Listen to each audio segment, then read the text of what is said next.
Welcome back, everybody. So while I'm waiting on some parts to come for my Rambler wagon, I'm tackling a little job here for my wife. This is Miss Nikki's hot rod, 89 Honda Prelude. And this is her pride and joy. A little cream puff of a car. Pretty interesting story on this. Took me 10 years to find this car. She wanted this car since she was 16 years old. And her dad never would buy it for her. So I decided I'd buy her one. And I did buy one. I bought another yellow 89 that was a 5-speed car. Now, she can drive a stick shift. She just doesn't like to. So she wanted an automatic. So I'm like, well, ain't no problem. I had a blown up engine in it. I bought another engine for it, the B2000, which is a bulletproof little engine. And had low miles on it. But it was a 5-speed. So I also bought an engine wiring harness and a new transmission, an automatic transmission to go in it, and the transmission computer and the PCM also for the engine for the automatic transmission car. And I thought, well, hey man, I've converted all kinds of vehicles from automatic to 4-speed and 5-speed and vice versa. That's no big deal. I mean, that's a half a day job. No big deal, Well, no, it's not with a Honda. You have to change every wire in the car. And I got to the point after working on it, I was running 2 businesses at that time. And in my free time, I was working on that car. And after 2 or 3 months went by, and I was still just taking stuff apart, I got to the point where I was like, you know what, forget it. Let's just find a different one. So I scrapped that one out, and I bought a 91 for her. It was a white one. Wasn't really what she wanted, but it had automatic in it. So, well, that's okay. We can paint it later. No big deal. But man, find out that thing drank some oil. And I come to find out, reading a lot of forums, that when they went from a B2000 to a 2100, it was some deal about them boring the engine cylinder walls, the cylinders a little bigger, and something about the chrome plating, because they chrome plate those cylinder walls or something, and they wasn't thick. So they wore out really fast. Man, that thing drank oil. I mean, it was a white car, but from the back, it looked black. It would literally use about a quart of oil in a couple 100 miles. Just drank it, but ran great. And we drove that car for a while and decided that we were going to sell it. So we just decided to sell it, and I sold it with the other engine and that I had bought for the previous yellow one, and the transmission, and pretty much threw all the parts in for that deal. And a guy had bought that for his daughter for her first car. So that turned out good, and I was still looking. And after about 10 years, I ran across this little car. It had 116,000 original miles on it. It was a one-owner car. Really nice car, no rust. Well, I'll take that back. Very little rust. It's got a little spot right here that I can show you.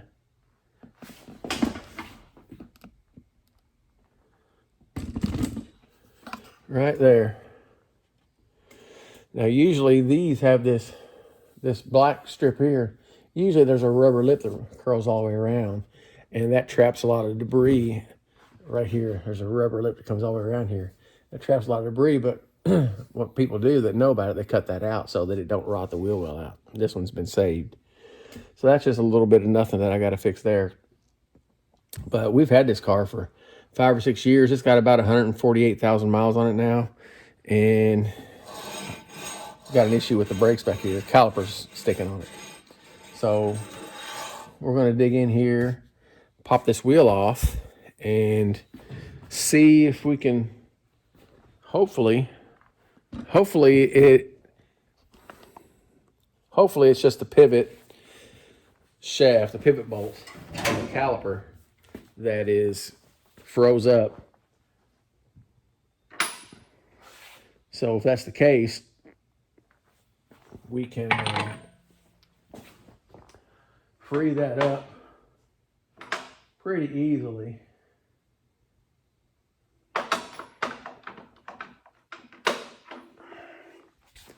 This must be it. Yeah, 19, which is 19 millimeters. Very, very close to a 3/4.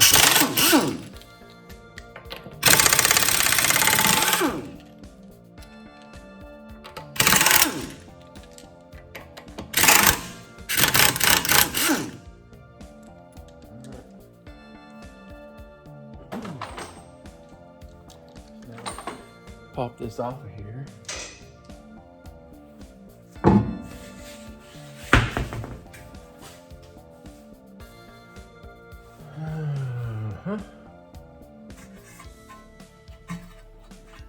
Yeah, the slide bolts are frozen up on this thing. So what we're gonna do is try to pop those out of there, lube them up, put it back together, check the other side, do the same thing. Should be good to go. Be back later. Rock on, folks. Here we are back to the little Prelude and gonna work on the brakes today. I'm gonna take this off. You can see this thing is just seems like it's locked up pretty tight.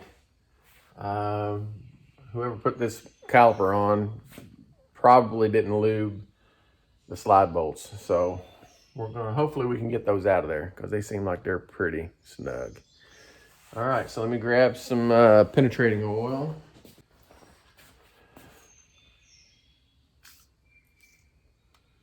See if that'll, it's not gonna do a whole lot of good because I'm squirting this over the rubber seal.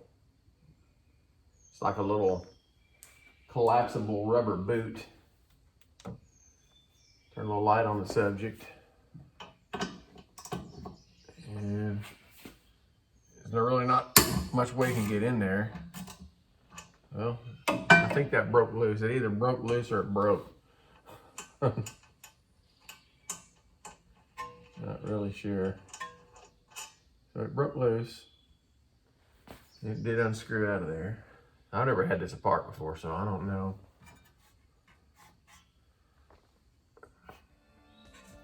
I guess the slides are built onto the caliper instead of the bolt going all the way into here.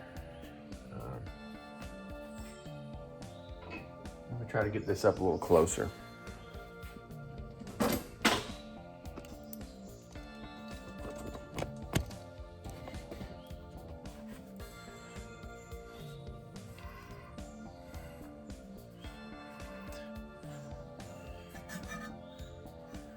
Alright, that's a 10, another 10.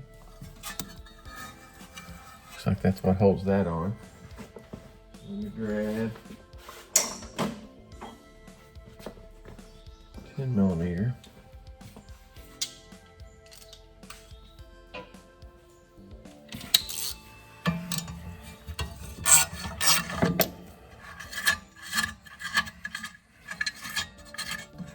They look like, you know, fairly new calipers. We've had this car for, like I said, 5 or 6 years. So just don't, like I said, we don't drive it in the winter, and we don't drive it really all the time. It's probably the best car we have, to be honest with you. Most dependable. You just hop in it and go anywhere. The last time we drove it anywhere, we took it to a wedding in Gatlinburg, Tennessee, and the thing got 35 miles to the gallon and running 75 miles an hour. So, didn't have any trouble with it at all. You know, it's an old car, but these things are built really well.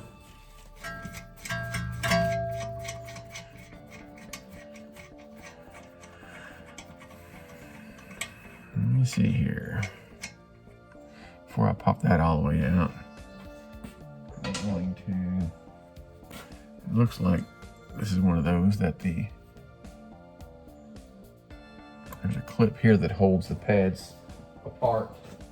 Let's see if we can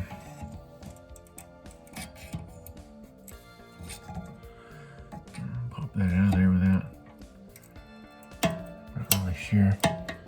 Okay, so that doesn't come out the top. It's hooked to a clip that comes out and under and up. So now I'll go ahead and pop this bolt the rest of the way out. See if I can slide the caliper off of there. Could just be that the caliper piston's stuck too.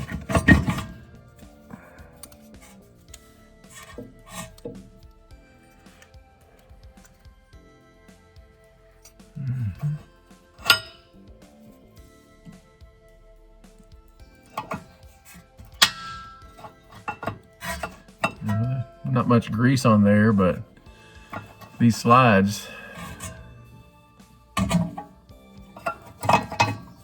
these slide plates here should be lubricated.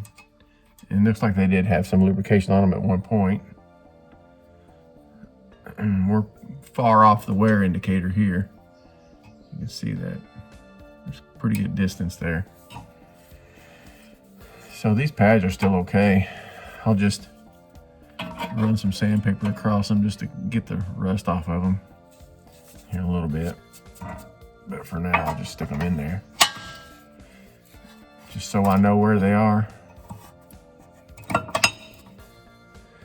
And look at this caliper. I don't know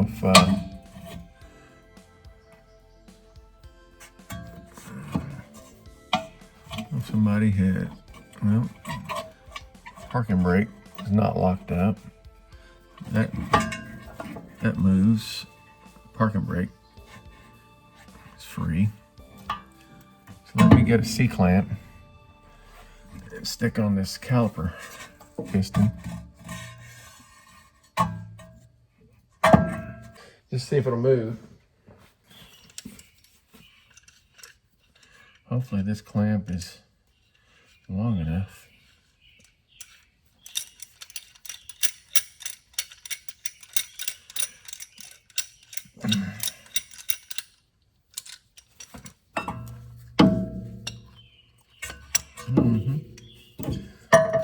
It'll just make it.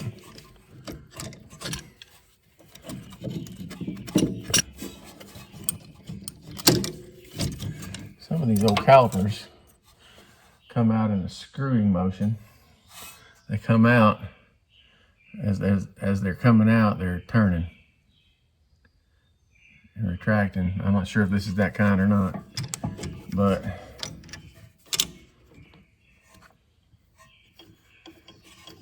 it's either stuck or it's that kind, because I'm not able to get it to move, really. Now what I'm going to do is I'm going to go in there and push on the brake pedal. I want y'all to keep an eye on this for me and let me know if it moves. All right?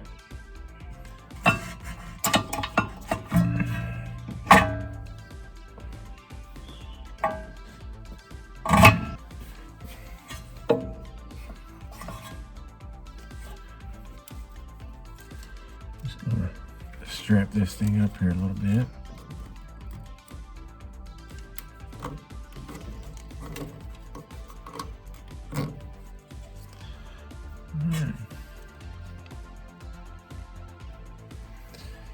Said y'all keep an eye and let me know if it moves.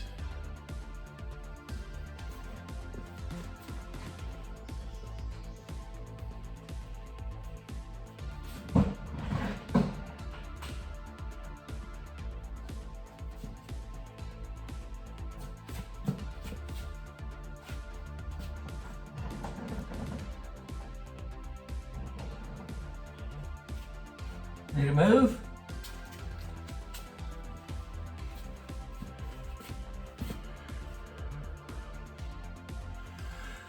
I believe it did.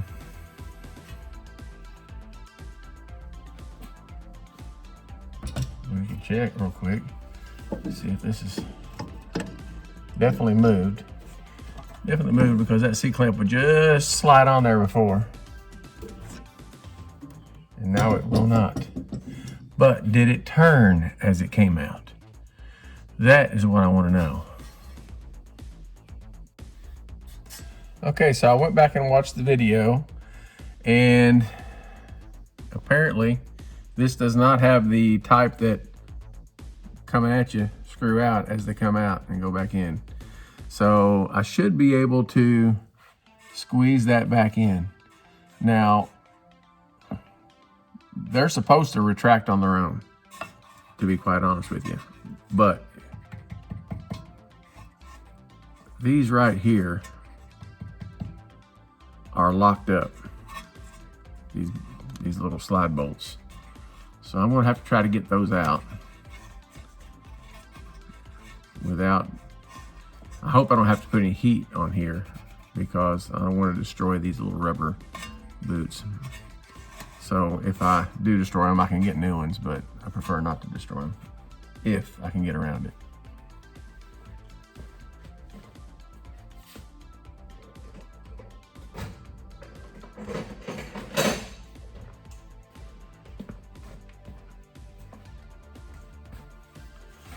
Try the old channel locks and see. So that one is actually turning.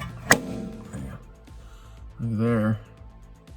Came out, but it is dry, rusty, and that is the problem.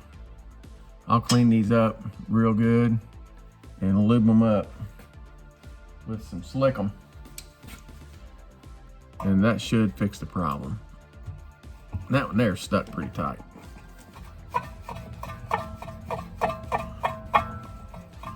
They may have been lubed,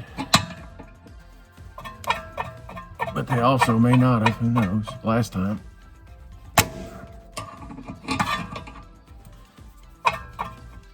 There we go. Yeah, that's just solid.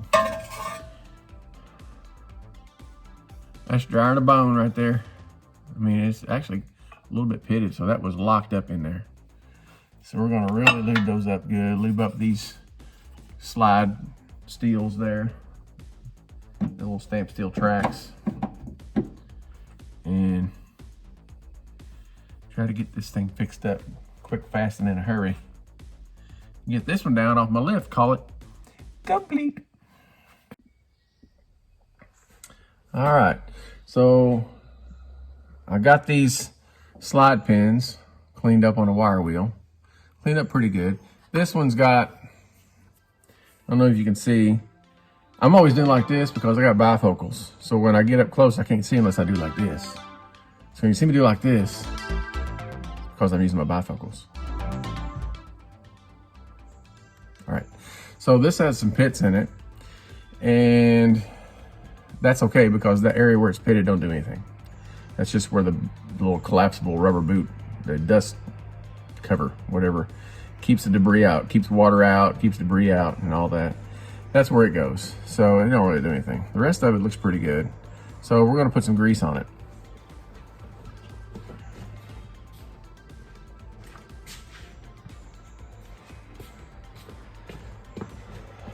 Before we put some grease on it, we're gonna go ahead and just squirt some penetrating oil up in here because we're gonna really lube this, move this around in there, try to soup it up a little bit.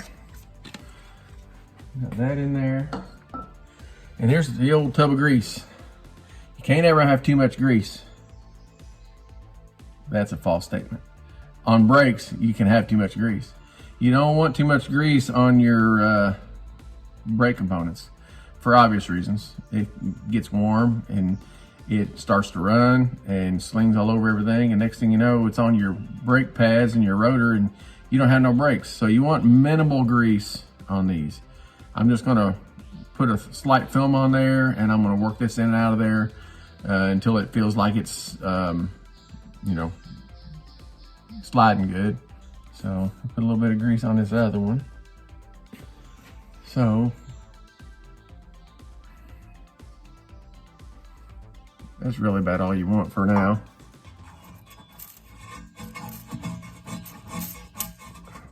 Try to work some of that rust out of there. And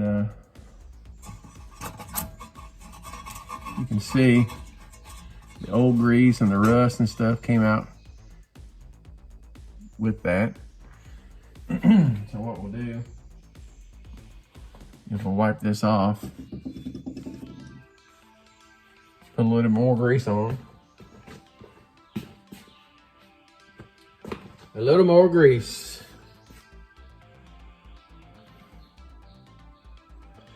And then we'll do it again.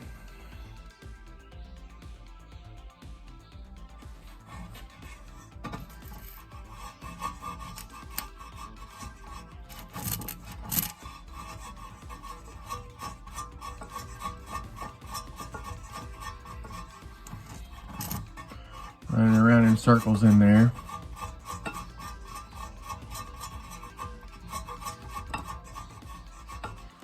We might actually get some starting fluid, squirt in there, flush that out. Before we do that, we can go ahead and work this other pin through the slide as well.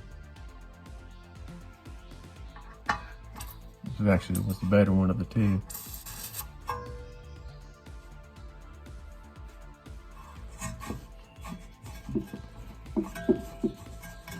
But it's not good either.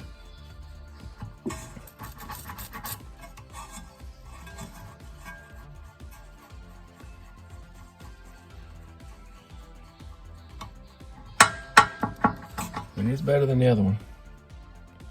There's just the suction, having that grease on there, and when you pull it out of there, it has a void of air behind it between this end of it and the end of this, and just the vacuum sucked it back in, so it's moving really good and freely.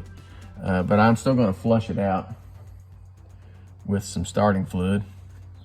I'm going to get my drain pan over here, so we don't get a lot of stuff all over the floor that we don't need to get. I like to use starting fluid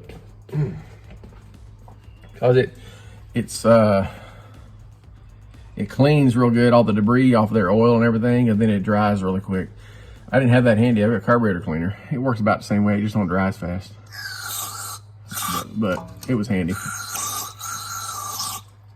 Starting fluid is really good for if you work on something that's around your belts on the front of your engine and you get oil or grease or whatever on those. You can clean it off. You start the car up and then just get down there as close as you can without getting yourself injured, and spray starting fluid on your belts while it's running, and it'll clean them right up. Take all that off of there. All right. Now I'm gonna apply a little bit of compressed air. Try to hold your hand over it so you don't get nothing in your face. It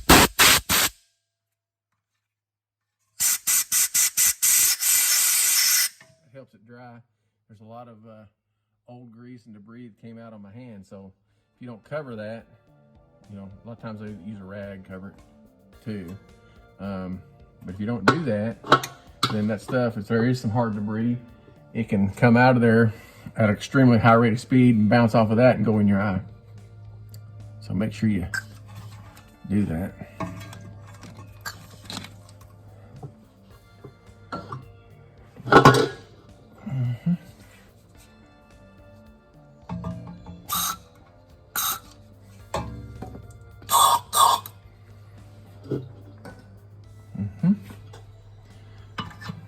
Like this.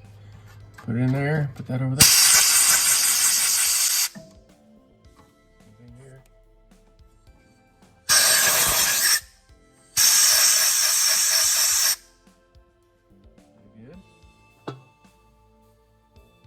A little more grease.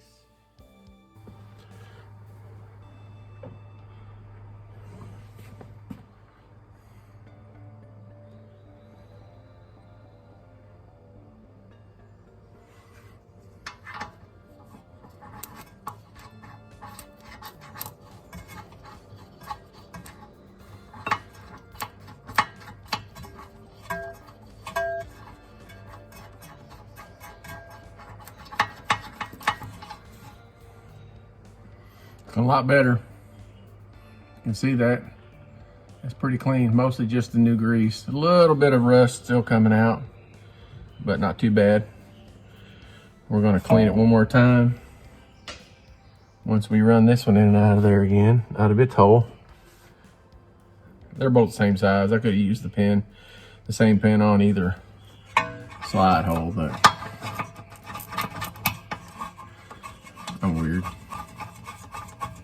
You know, like that movie with the golf and the guy that played hockey. He gets down and the ball is stopped around the edge of the hole. And he goes, "What's the matter with you? It's your home. Get in there."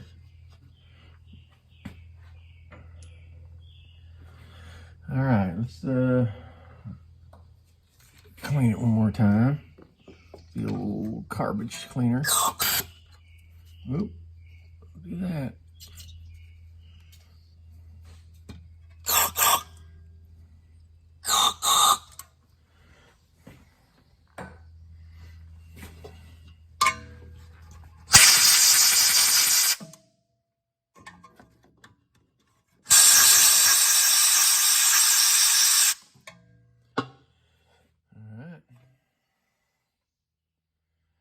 I would say that once I put some more grease on here, run that in there one more time, that's going to be good. Now what I'm going to do is I'm going to ball a little bit of grease up on the end of this so that it stays in there, just in case it gets warm, what the brakes normally do. Maybe a little bit of this grease will work its way back around there.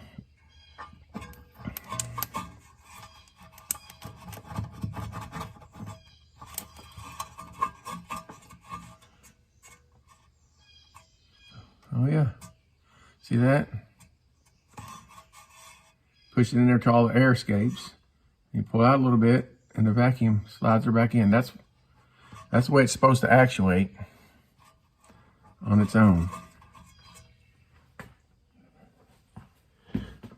It was not doing that before. So I'll do this one too. Smear some grease on the outside of it. Make sure there's a little bit balled on the end of it.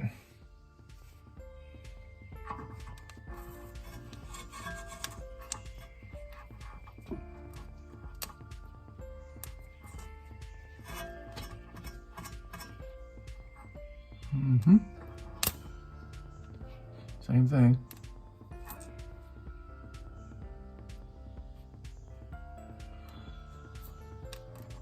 little bit extra grease on that one. Extra. Push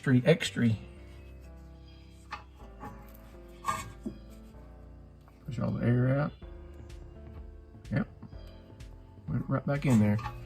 All right, now we can put our little rubber boots back on.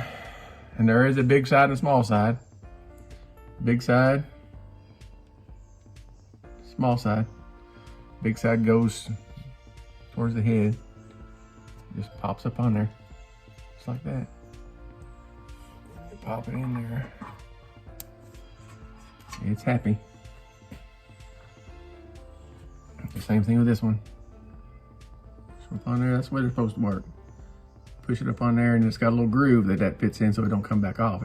It'll pop over that groove, over that little step to get in that groove. There it went. Those are ready again. Now we got to clean up the slide plates.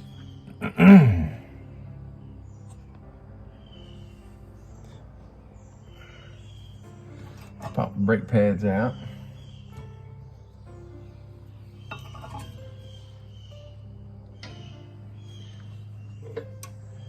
You got this here little wire brush.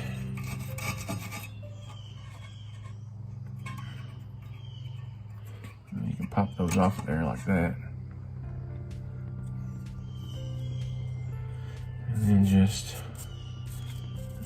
clean them up pretty good.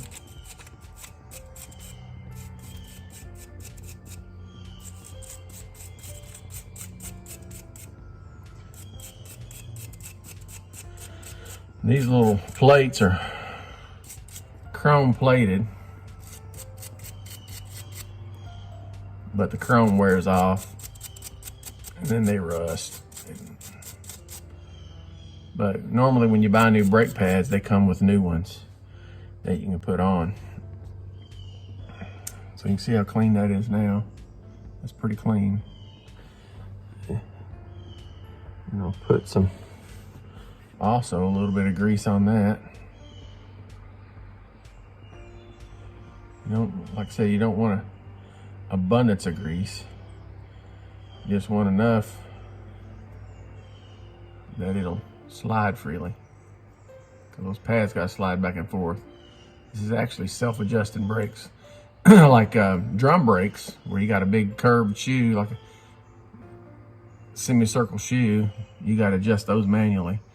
They do have self-adjusters on those too. You back up and hit the brakes and go in reverse. There's a little arm that goes and turns a little wheel and adjusts them. But it's actually better to adjust those manually, just to get it off the ground, spin the wheel, you know, and get in there with a little wrench, brake adjusting tool, and spin that. There's a little access hole in the back of the drum where you can, and you'll probably see some of that because I got adjusted brakes on the Rambler and it's all drum brakes. There's a little slot in the back side of the drum. You get in there and it's like a flat end. It's like a little pry bar or a little scraper or whatever, but it's bent, and you can get up in there and you can click that little wheel. It's got notches in it, turns it, and it spreads those brake shoes out. And you turn this, and what you want to do is turn your wheel until you feel a little bit of drag, just very little bit, and then that's all you need. All right, let's get this other one off of here. See how that looks.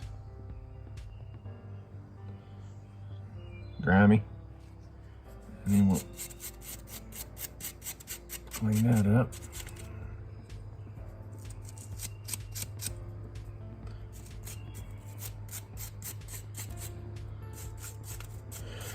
Just getting that old brake dust and stiff grease off of there.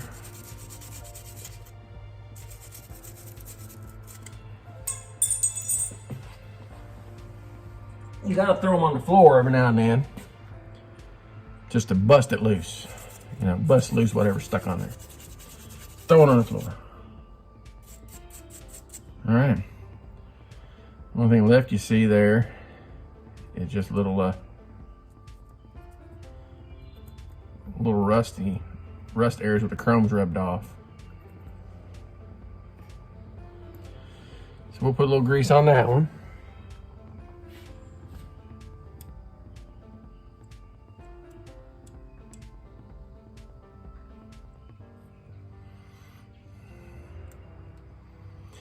This is what I like to call wooga wooga wooga old school.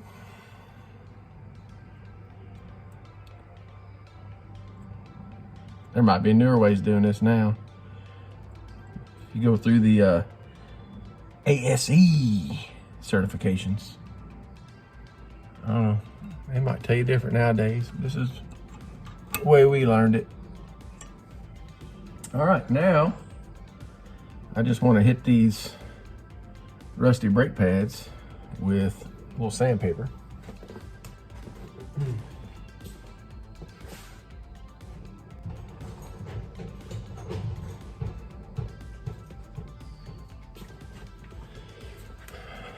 Let's see here.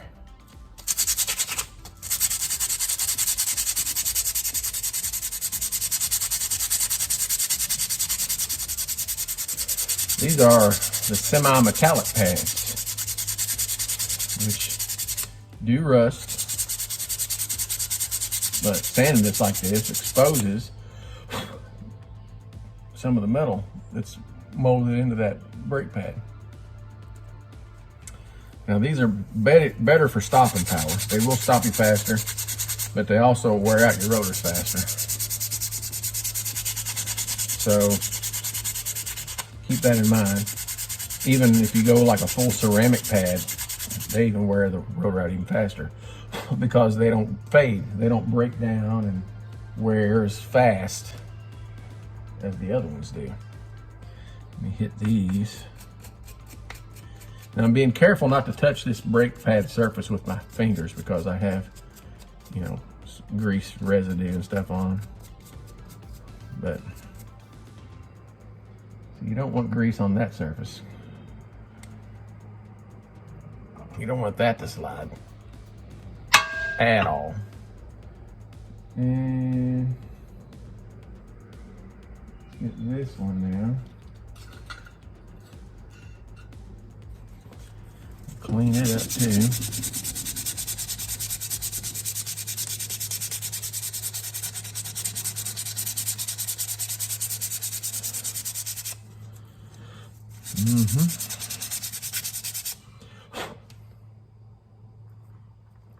More betters.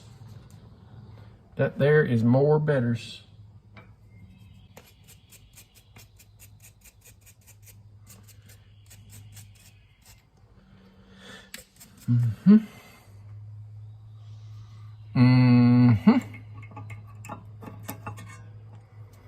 That looks nice. All right. Now, all we got left to do is get a bigger C-clamp. Squeeze that caliper piston back in there. All right. I've got like 400 C-clamps, and for some reason, none of them are where they go. I don't know. Somebody must not be putting them back where they go. I don't know who that would be.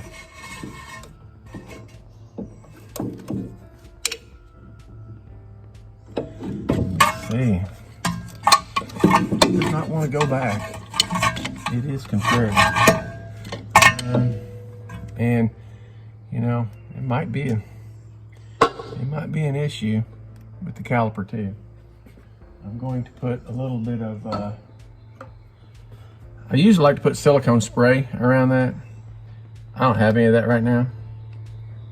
So I'm going to use 3-in-1 multi-purpose oil.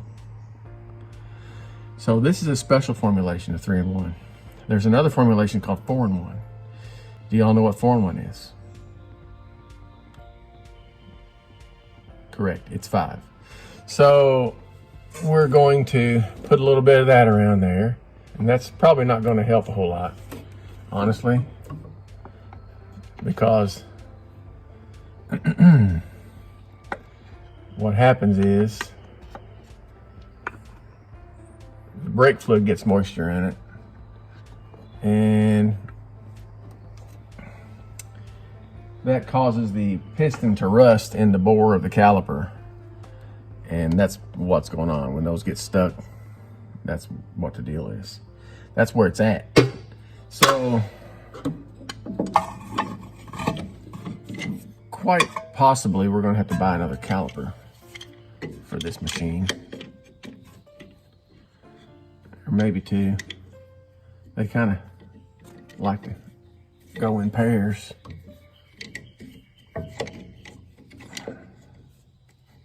Like rotors, really.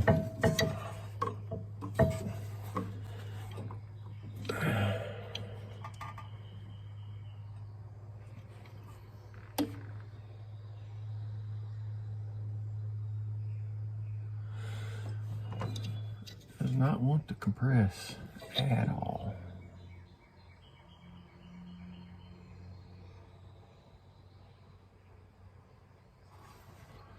Well,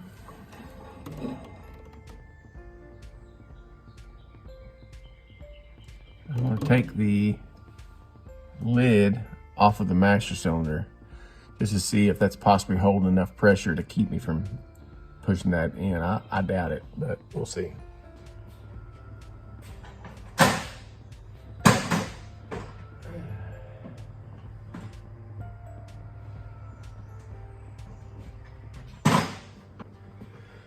All right, so the lid's off. Still no movement.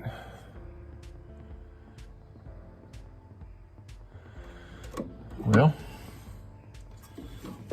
let's go ahead and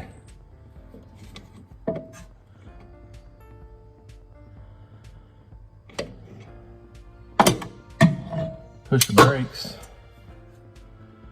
See if we can push this out of here a little farther. And we're gonna have to end up bleeding the brakes if I do that. So, but what I'm gonna do so we don't blow brake fluid everywhere is just throw this rag over there.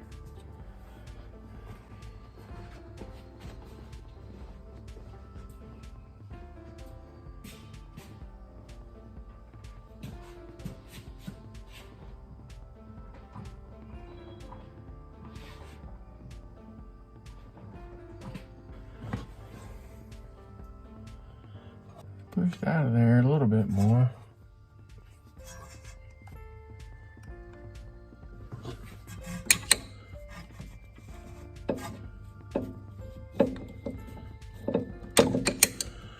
Well, works around freely. Doesn't seem to be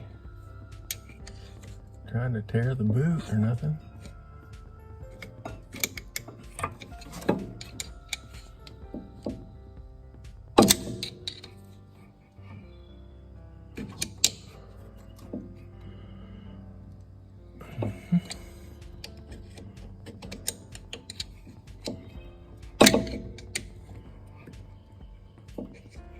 Yeah.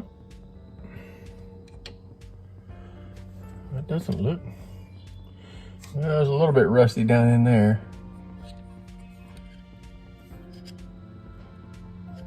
Not bad though. I mean, that shouldn't stop it from moving. That should squeeze back down in there.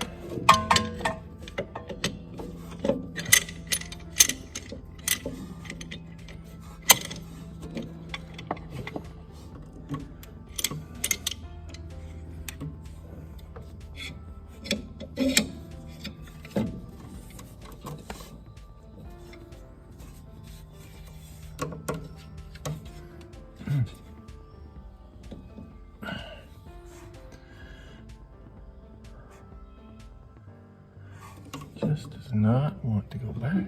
I wonder if I loosen the bleeder screw, if that'll help. Yeah. A lot of times this is where these things just snap off. That was firm.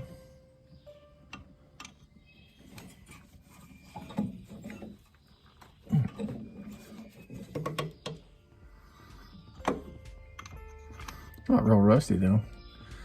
I think it's just really tight. There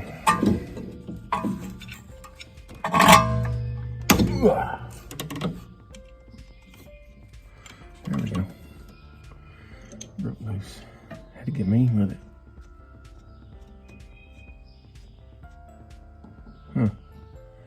No fluid coming out. Oh, there's a little bit. There's a little bit. But that thing should just be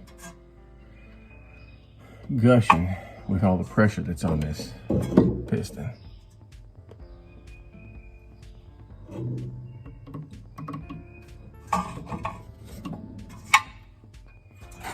Oh no.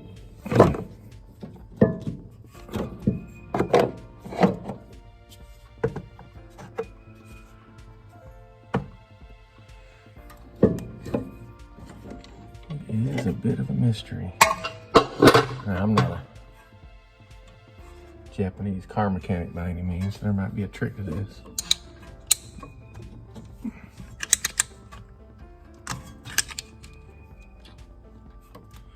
I say when I'm moving that, there's a lot more fluid coming out the bleeder screw.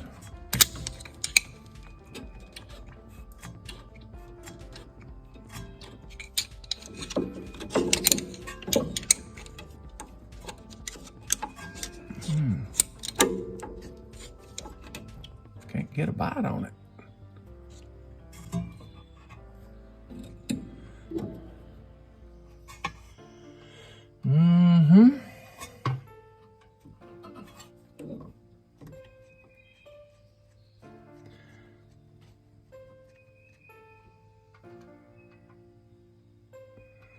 Something ain't happy here.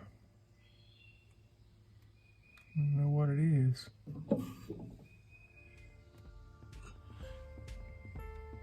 That bleeder screw. Looks like it stopped up. Freed up now. It was, it's not anymore.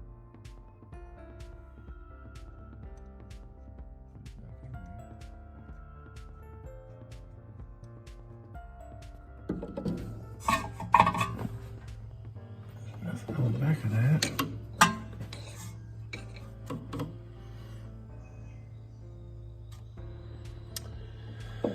I wonder if that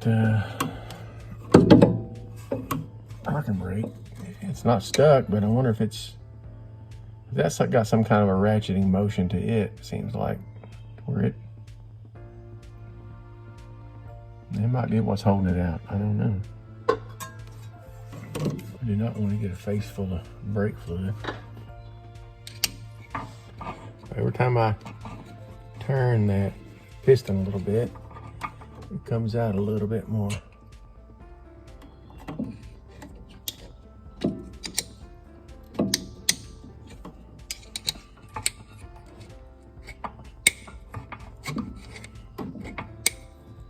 Come on.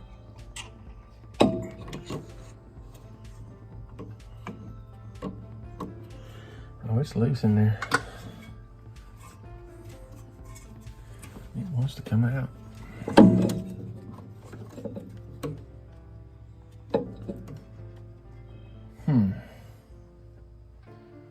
Some channel locks.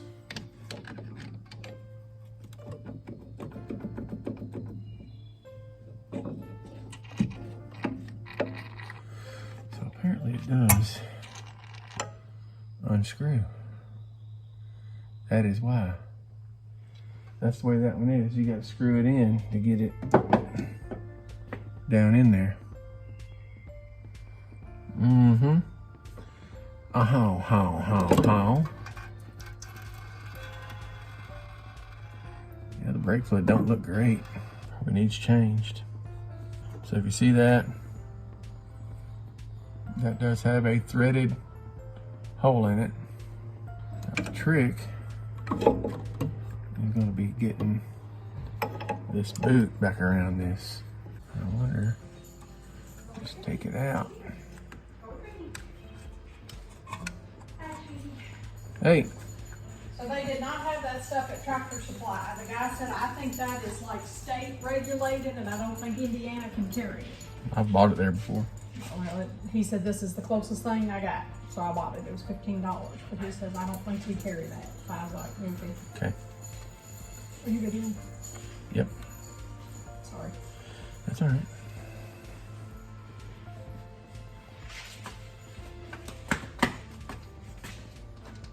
Where's the thing that was stuck with the caliper? This is the piston out of it. So you just put slickum on it? No, I mean, I did. These were frozen solid. They were rusted solid. So I've got that fixed, and then I lubed these up. So what was hitting what? Nothing was really hitting anything. Basically, these pads were squeezed so tight onto the rotor that every time you tried to move this rotor, it actually slung the pads and slammed them into the rotor. It took up the slack they had in them. It just kind of pops back and forth. So right now I'm just trying to. I'm making tuna salad. Okay. For lunch. All right. That sounds perfect. And then hard-boiled eggs and onion in it and relish, the zucchini relish. Okay. Just spice it up. Sounds Set this over here. delicious. All righty.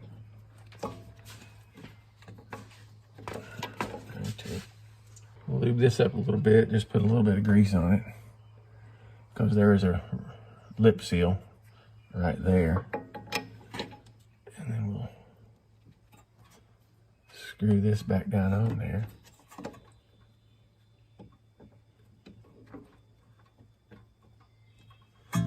It does have a pretty aggressive thread. But that's so that whenever you hit the parking brake, that it comes out quick.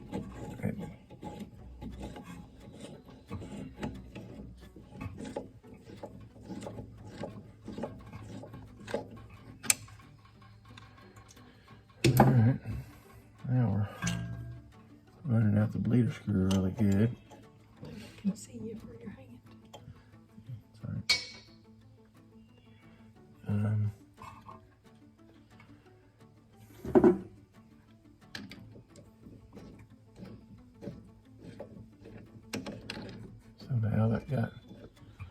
screwed out.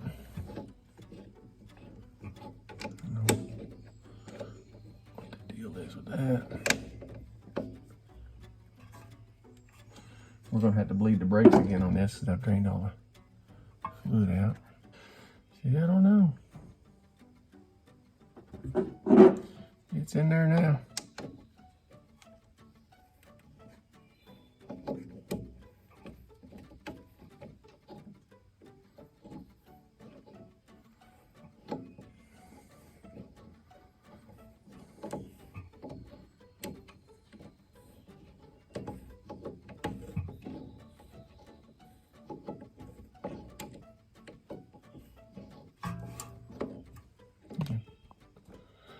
Probably can't see that, can you? But I screwed that all the way down in there.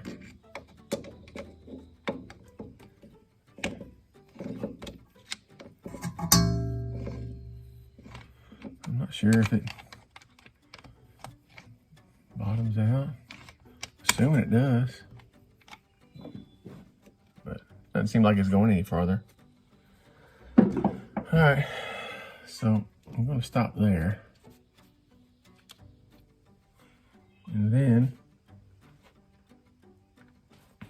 put the brake pads back in.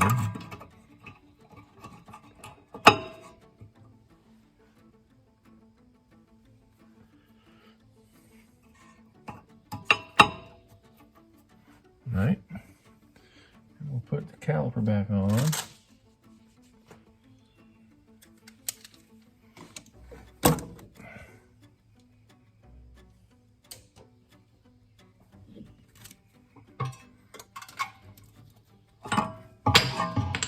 Oops.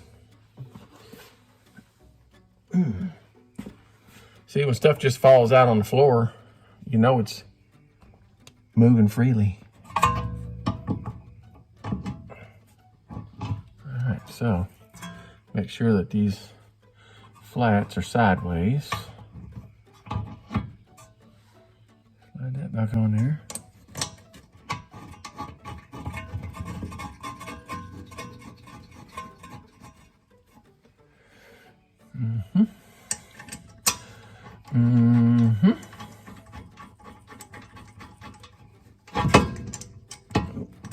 Never lined up.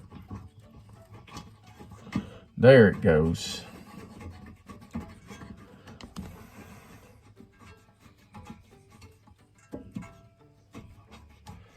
Putting the old bolts back in. We'll switch the ratchet to on instead of off.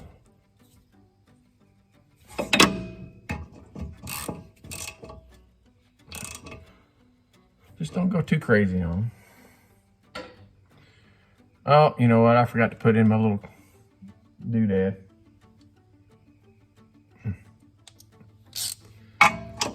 Why didn't you tell me? You guys just can't sit there and not do nothing. You gotta tell me these things.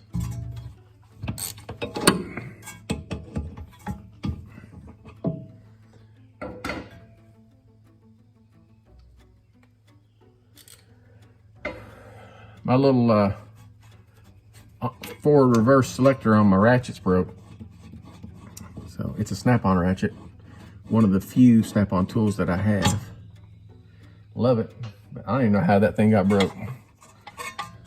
But it is. So it's hard to switch it. I gotta take it. They'll give me a new one. But, or they'll fix that one. I don't know. I don't know how they do it these days. They used to just give you a new one.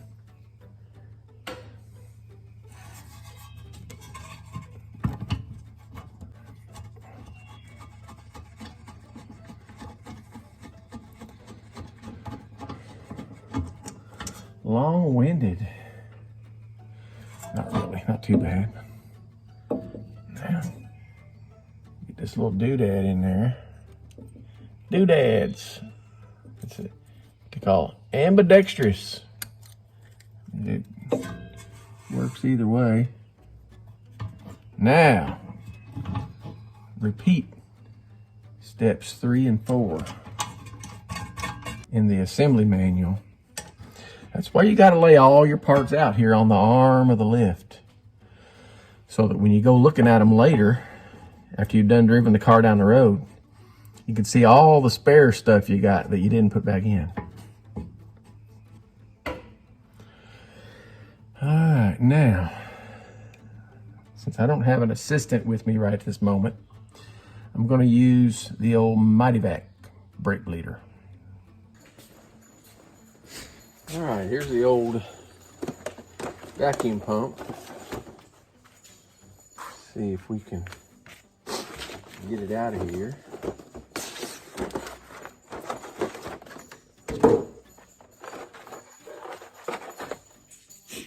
Looks like Lily's coming to see me. My little pup Lily, my grand doggy.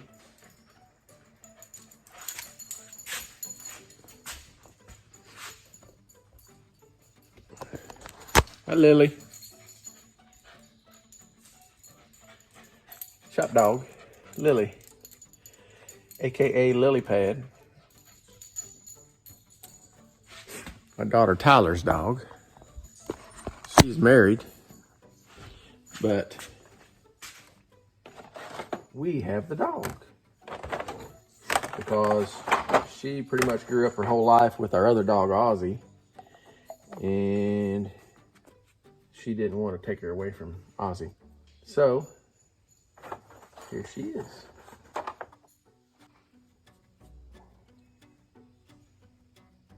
Let's see what we need here. I know I need that. I know I need this. And some line.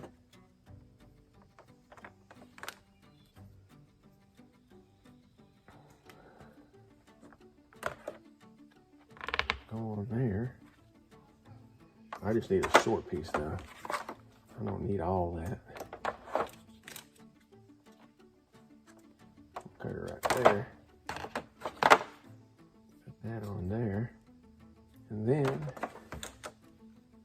we'll take another short piece. Probably this one. Because this end will fit on the bleeder screw.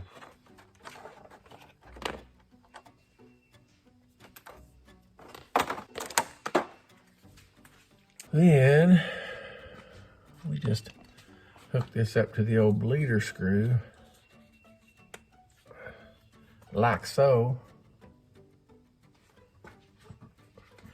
I might need that bigger piece to go in there. Looks smaller than that. Put that onto the old bleeder screw. I already topped off the master cylinder, and then we'll loosen up the bleeder screw a little bit.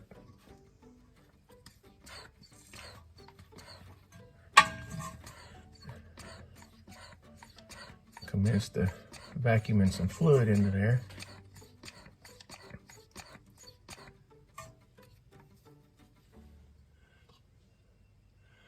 It's making its way.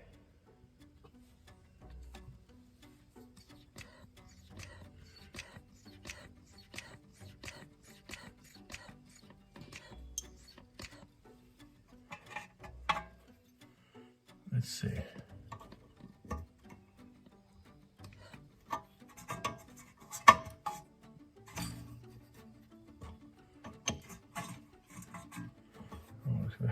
Maybe I didn't have it loose enough.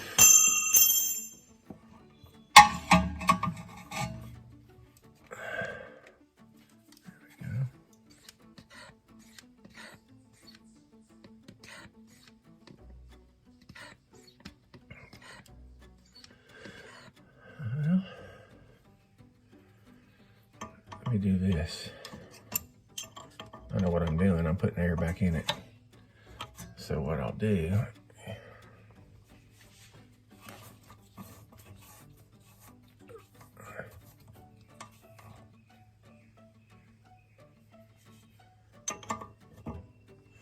tighten it, put a lot of vacuum on it,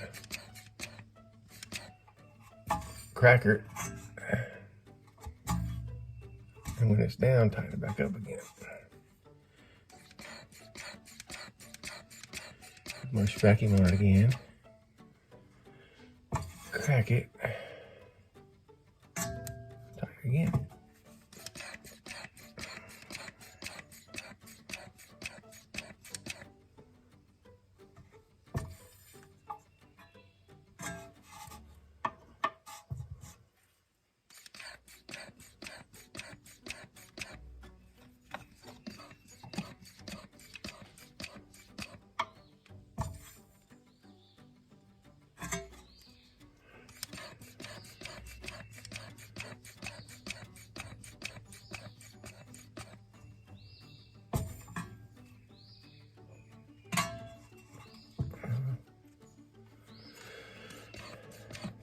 Should be working, but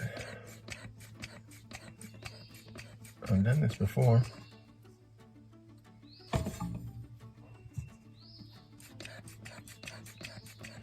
It's been a long time.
Because that there, what you're seeing there, that's just the air sucking in around the tube. So what we'll do is we'll check the brakes and see what kind of pedal it's got. If we have to come back and get somebody to bleed the brakes with me, then we'll do that. I'm sure Mama will help me. She's usually my brake bleeder partner and my tool picker upper when I drop them on the floor. Pretty much all that stuff that you need somebody handy for. Put this shield back on. All right. Well, at this time, I'm going to put the wheel back on. And seems to be moving good and freely now. Free falling, 'cause I'm free falling. Okay.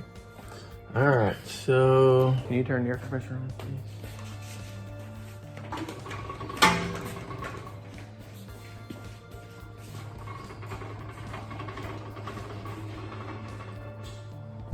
Walk around here with me. Let you get in.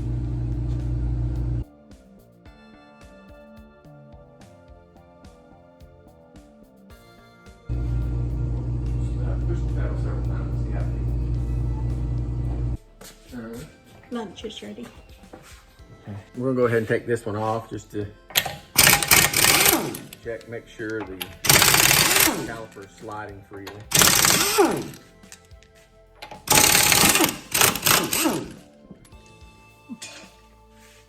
Put them on the tool rack, aka the lift arm.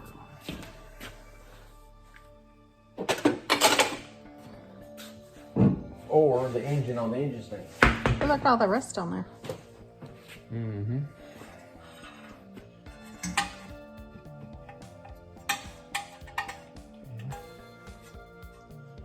Grab my wrenches.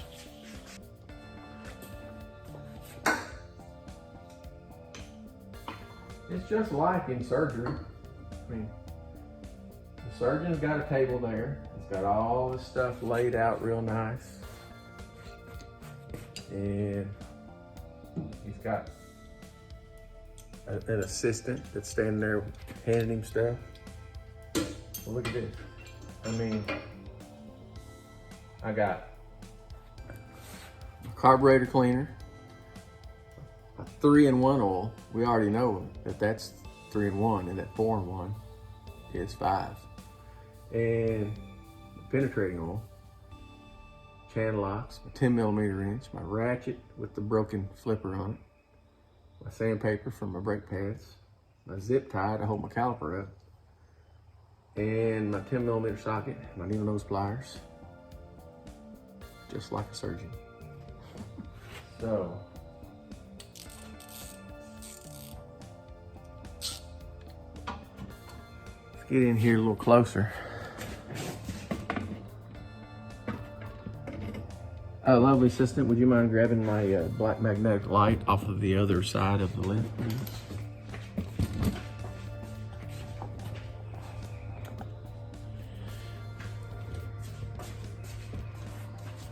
Thank you. I'll bet you, like real people surgeons, I'll bet you they don't say thank you. Well, they might. I'll bet some of them do. Probably some automobile surgeons don't say thank you either, I would say. But the folks I run with, they frown on it if you don't. Well, that's only got one screw holding that shield on. One bolt. And that one ain't happy about coming out of there. A little bit corroded. A little bit carotid, like the carotid artery. Corroded artery. All right, now 12mm. Again, not happy. Should have let that other one in there a little bit before I started wrenching on this one. It flipped up off the brake pads and that won't go back down, but that's all right. I can get it out anyway. A guy told me one time that I had to come over here to look at one of my cars I was working on. Give me some advice. What I do here? What I do here? What if I run into this? What if I run into that? And he said, look, it's a car. It ain't gonna outsmart you. So, Randy Ryle, the legend. So those actually move pretty good. And I'm going to lube them up anyway. That's back where it's supposed to be. Since I got them out of there. Right there, please. Thank you. Do I have to get that dust off the front of that? No, it'll wear off with the brake pads. It'll just rust right back. This will rust right back up again. It's bare metal. So it'll rust right back just from moisture. It does have some rust up there under the boot, which, like I said, that part don't do anything. But I'll go ahead and take these out and wire wheel that. Make sure there's some grease up there. Down there, the little boot does not want to come out. Give it a little bit of liquid encouragement. Oop, look out. Don't spray your assistant with penetrating oil. You missed though. She was scared. It keeps them on their toes. That one's not as bad. But I'll tell you this. There it came out of there then. All right. Now, same deal. Just under that cart over here, please.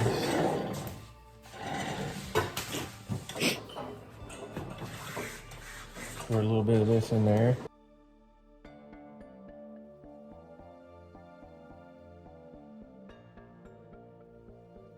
Really nice. Really nice, Clark. That wasn't the sound of me saying, that's good. That's the sound of me bending over saying, that hurts. All right, now I'll take the old carburetor cleaner. Flush it out good. Same thing here. Same thing there. Take the old air hose. Blow it out. Old grease and rust and carburetor cleaner and stuff out of the slide bore holes so that I can, so that my grease doesn't run, because that carburetor cleaner will break down grease. It will dissolve it. I don't want that. I want the grease to stay intact, so I blow the carburetor cleaner out that I cleaned the hole with, and then dry it with air so that it's good and dry. And then put them back in there. Same thing on these, the other side. Small side, big side. Big side goes out. And just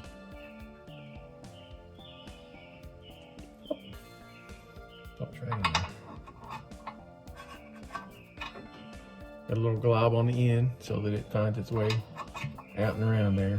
Oh, those actually should pop in too. That's probably what happened over there. I'm probably gonna have to take that wheel back off and pop those back up in there. Get me a small screwdriver. Dull this screwdriver a little bit. I don't want to puncture that little rubber boot. Might need to pop that off there. Put it on there, and then put this back in and pop it on there. I don't even need a screwdriver if I do that. Yep, that's on there. That's the ticket. Pop this one back in there. That's what happened to that other one. When the caliper was put on, these seals weren't popped in like they're supposed to be. So they let all kinds of moisture get in there around these, and that caused them to rust. These were actually only one of these was popped in there, and the one that had the seal popped in was the better one of these two. Actually, the best one of all four was the only one that was popped in properly. Get in there. It's your home.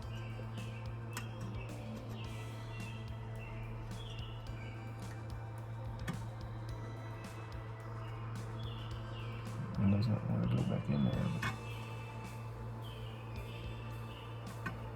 It will have to. I put the wrong side in there. Big side, little side. That was what it was. I was trying to put the big side in the little side.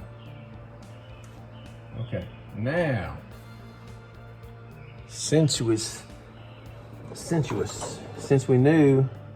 now we know. So I will take that wheel off and I will put those little rubber seals back in there like they're supposed to be. Oh yeah. It just clicked. Mm-hmm. Mm-hmm. Come on now. There it goes. Pop it right on there. See, folks, sometimes you just gotta figure stuff out as you go. Not every car is made the same. And I'm a hot rodder. And there didn't used to be a whole lot of hot rod Hondas. There are hot rod Hondas now, I will say. There are some freaky fast little cars with little engines in them. This is not one. This one is not one of them, but it is fun. It's still fun to drive. Every time Nikki takes this car out, someone tries to buy it from her because it is so original and untouched. It has not been messed with at all. Except for these wheels. I would like to find a set of the factory wheels. I like those. I don't know these ones. No, these aren't the factory wheels. These are aftermarkets. I do like the factory ones. On these, they look good. It was a really well thought out little sports car. In 1989, this was the best Honda had to offer as far as sports cars go. You could even get this machine with 4-wheel steering. And I hear that those really handle really well, but this one don't have that. Which is okay with me. It's just more stuff to break and have to work on. But they say they really handle good. This one handles good. I mean, you can dive this thing into a corner. It pretty much hold it. But I think Mama just puts around. I drove it aggressively one day. Shh, don't tell her. You better not. Just seeing how it would handle. It handled really well. Pleasantly surprised. This, in the automotive world, is what we often refer to as a cream puff. My brake pads okay? Yeah, brake pads are good. I'm gonna go ahead and we'll screw this piston down like I did the other one. Do you have to put grease in it? No. I'm not taking it out, I'm just screwing it down.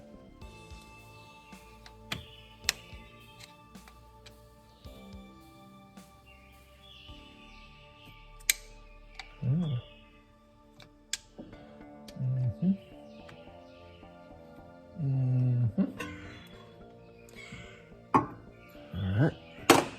Now, take these brake pads, like we did the other side. Came with the sandpaper like so. What's that do? Just gets the old glaze off of them, roughs them up a little bit to where they work better. Got a little more friction. And there was a lot of rust on the other ones. These don't really have rust on them, but it does help to sand them. Makes them grip a little better. Stop a little faster. There we go. Like this one. Has some rust on it. Not really necessary to style. I mean, this is not like we're taking this thing to a slalom course somewhere. They're so little. Do a pro touring event with it, but yeah, they're little brake pads. But I figure while I'm in here, might as well give it a little tune up.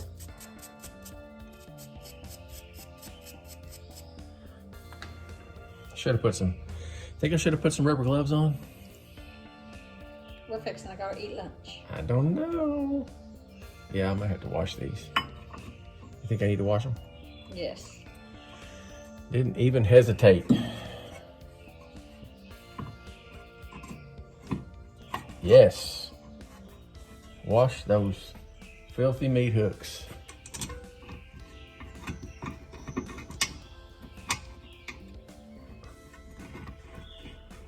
My advice to you guys is if you get your hands looking like this, just walk up behind your wife and just start giving her a massage on her new t-shirt. Do not. I mean,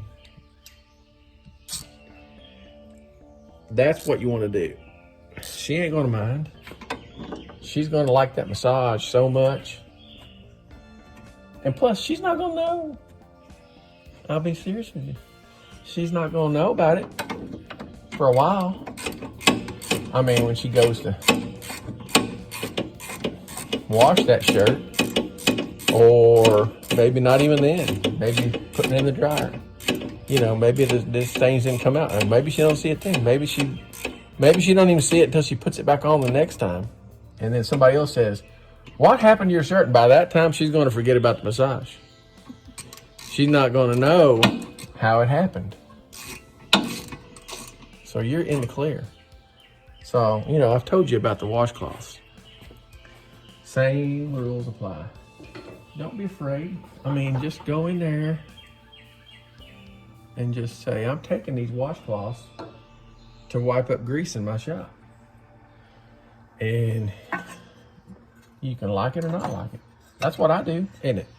No. No. I just. Well, what in the world? Did this? I know this came off of this side. Wait a minute. I'm bum puzzled. It says left. It has an L right on it.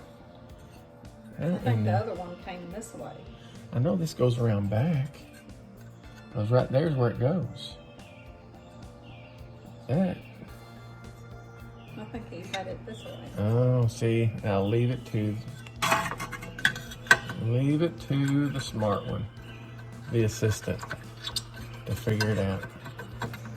I just had it in my mind that it went the other way, and it was going to go that way. I mean, if I had to get out hammers and dollies and make it fit, I'll just say, you know, somebody grabbed it while I was working and switched them. I'd have fixed it. Luckily, she was here to keep me in line and tell me, hey, why don't you just flip it around?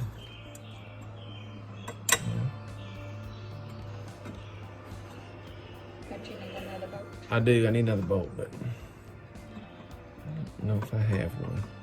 We will take a look and see. I might have a bolt that'll fit that. It is of the metric flavor.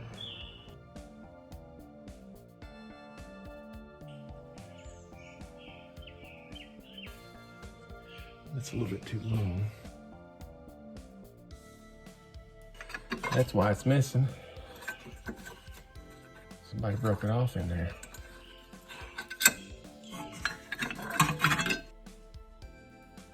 I'm not gonna try to extract that right now. I'm just gonna leave it with one for the time being. It's just a heat shield, or just a heat shield's a dust shield, some kind of a debris shield. What I'm saying is it ain't that important. But I will come back to that another day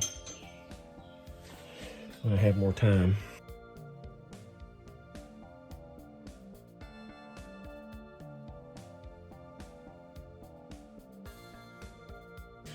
Folks, you ain't got to go crazy on these lug nuts. I mean, literally.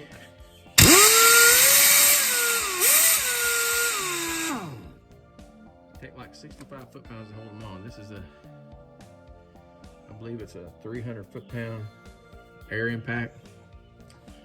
You really just, it don't take much to put 65 foot-pounds on. A little more than that.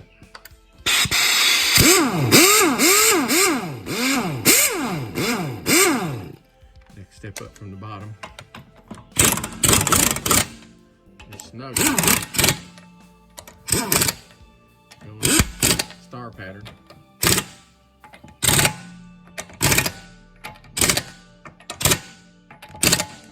Make sure they're all kind of even. You can come back with a torque wrench, check them if you want, but that's probably more than 65 foot-pounds right there.